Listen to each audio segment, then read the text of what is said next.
দেখো একটা কুকুরের বাচ্চা ড্রেনে পড়ে গেছে, আর ওর মাটা আর ওর আর একটা বাচ্চা দেখো তোলার জন্য কি করছে। দেখো আহারে, কখন থেকে চেঁচাচ্ছে। মানে মা এরকমই হয়। আমাদের ঘরেও এখন কেউ নেই, কারখানাতেও কেউ নেই যে তুলবে।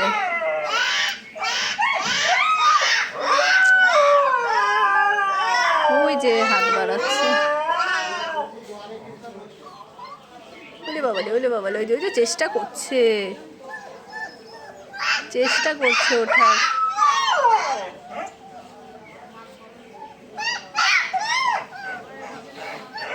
দেখো দুটো বাচ্চা, একটা পড়ে গেছে ড্রেন, আর ড্রেনটা হচ্ছে হাই ড্রেন। সবাইকে ডাকছে। আমাদেরও ওর বাবা থাকলে তুলে দিত। দেখি ফোন করি যদি এসে তুলে দেয়।